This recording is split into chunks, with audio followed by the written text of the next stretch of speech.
Today, many Sri Lankans are beginning to lose hope. As our country's problems are compounding, one self inflicted wound on top of another, with no end in sight, it is starting to feel like we have no one to unite us, no one to give voice to our pain, no one to inspire us and show us the way out of the darkness. It is easy, with things being so precarious, to lose hope, but hope is not lost. Sri Lanka has faced many challenges before, and all of us, as a people, have faced hardships like few other countries in history ever have. We have a history that spans thousands of years, and we have seen that our darkest moments are those in which we are divided as a people, turned against each other, and then conquered from within or without. But whenever all Sri Lankans have stood together and spoken with one voice, when they have been led and inspired towards a common goal, we have emerged victorious. Today, virtually all Sri Lankans are united in their belief that this government has not just failed, but been an utter disaster. We all want to bring our country out of this mess. The main reason why we feel there is no hope is because there is no leader in sight who has the vision, intellectual capacity, empathy, courage, and integrity to save our democracy and prevent Sri Lanka from descending into a failed state. This is a feeling that is not new to us. A little over 3 years ago, on October 26, 2018, when an illegal government was formed and the state media and state apparatus was swiftly taken over in what can only be described as a coup, it felt that all hope was lost. The weakness, inaptitude, and divisions within the Yahapalne government were exploited by those who had no respect for democracy, no respect for the sanctity of parliament, and who were determined to hijack and cling to power by hook or by crook. Many thought that the public service would be fearful of them. They felt that any court cases brought against them were doomed to be dismissed. Many felt that with the public purse at their fingertips, they would buy MPs like shares on a stock market to come up with the parliamentary majority. But they were all wrong. Despite virtually the entire state and private media supporting the coup, despite several so-called independent public servants also throwing their constitution to the wind and groveling before their new masters, not everyone blindly bent the knee. From the very beginning, the Speaker, Karu Jayasuriya, stood up and ensured that Parliament would not be hijacked. He made it absolutely clear that the House of Parliament would remain a democratic house. We saw that when someone rises to the occasion, demonstrates leadership, and unites us with a common voice, everything else naturally falls into place. Parliament stood tall, civil society stood tall, the judiciary stood tall, and even the politicians, despite being threatened and offered bribes, most people refused to betray our democracy. On that occasion, we saw who the real enemies of democracy were. And when they were losing, we saw how they behaved. They physically threatened and attacked the Speaker for the entire world to see. They assaulted police officers and parliamentary staff. They laid siege to Parliament. They did not care about democracy. They only cared about clinging on to power at all cost. I remember being horrified when I watched on television as members of Parliament surrounded the Speaker in his chair, threatened him in filth, destroyed his microphone, and demanded that he bow to their whims. I remember watching Karu Jayasuriya, unbowed, undaunted, not budging an inch as they encircled him and screamed at him in filth. I went to Parliament the following day. I still remember it was a Friday, 16th November 2018. Parliament was due to vote on a no-confidence motion to dismiss the illegal government. They knew that the majority of MPs would vote to oust them. So their first resort was violence. They sieged the Speaker's chair to block proceedings from beginning. They made it clear that they would attack anybody who tried to hold a democratic vote in Parliament. It was clear that Parliament could not possibly sit. I remember going to the Speaker's office. When I got there, I saw a calm and collected man in deep thought.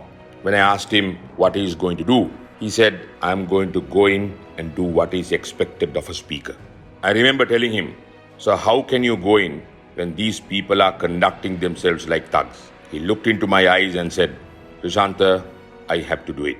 I have to do it for democracy and for the future generations. It is my duty."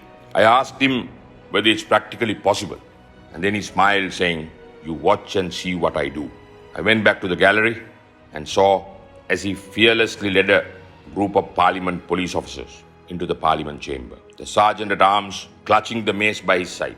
I watched as he conducted the no-confidence motion, even as poor MPs were ceaselessly attacking him, hurling books, furniture, and even chili powder. to try and prevent the vote from taking place. After the vote was concluded and the illegal government was defeated, those who had lost power tried to physically hunt the speaker down and attack him, and he had to be evacuated from parliament. Despite being defeated in parliament, despite being defeated by democracy, they shamelessly and desperately clung to power for another month until the judiciary grounded their coup to a halt. In those 52 days, all Sri Lankans got to see firsthand that these people did not care a damn about democracy. They wanted to rule by fear, by intimidation and violence. They had no vision for the country or empowering the people. They only had visions of empowering themselves. But we also got to see examples of public servants not bowing to pressure. From the police officers and parliament staff who helped defend parliament, to the Chief Justice and other judges of the Supreme Court and Court of Appeal who refused to be cowed down by an illegal government. Like Speaker Karu Jayasuriya, they all put democracy and future generations first, and their personal security and well-being second. They had the moral conviction to do what was right, no matter the price they would have to pay. And together, even though the enemies of democracy had the money, the media, and the police on their side, we all succeeded. It was a victory for all Sri Lankans, of all ages, ethnicities, and religions, who stood together both in and out of parliament. But sadly, these goons never paid for their crimes. Instead, they managed to hoodwink the people less than a year later and return to power through the ballot box. And since coming to power now, it is clear that they have not changed at all since those 52 days in 2018. Now it is clear for anyone to see, just as these people laid waste to parliament in those 52 days, now they have laid waste to the entire country, to our economy, to our social fabric, our justice system, and even the way of life of our farmers. Equality has been replaced by cronyism and nationalism. The rule of law has become the rule of one. Now, once again, it is not just the politicians who have failed, but the public officers like the IGP, the Attorney General's Department, who are behaving like the private servants of the government. Even the Speaker of Parliament today acts like a puppet of the government, a far cry from the example set by former Speaker 3 years ago. Just as Karu Jayasuriya emerged to become the icon of democracy during those 52 days in 2018, today we need an icon of democracy once again. We need someone to remind us of who Sri Lankans are and what we can accomplish together. We need someone to unite us, inspire us, and to show us a way out of this mess. Once again, like the 52 days, no one can really defend them or what they are doing. Once again, the only companies, media institutions, and people who are supporting them are those who are getting a direct political and financial benefit from doing so. The truth is that no one can defend this government with a straight face. And no one will unless there is something in it for them. What I learned in 2018 is this: when the country is plunged into darkness and when no one can see a way out, we must not lose hope. In 2018, it was Karu Jayasuriya who lit the candle in the darkness, who pointed us towards the light and led us back down the path to democracy. Karu Jayasuriya emerged from an environment where no one had faith in any other leader to be the icon of democracy. And he played that role with courage and patriotism like I had never experienced. It was a historic moment for Sri Lanka. We had a speaker with a backbone and a chief justice with a backbone. The courage served as an inspiration, uniting Sri Lankans of all ages, all ethnicities, genders, religions, and creeds to stand for democracy. In the same way, I have absolutely no doubt that as this crisis too deepens, and as we begin to feel the chill of darkness engulf us, once again, someone will emerge, will light the candle and guide us out of this mess. Karu Jayasuriya was not the first Sri Lankan leader to rise to the occasion and save his country against the odds.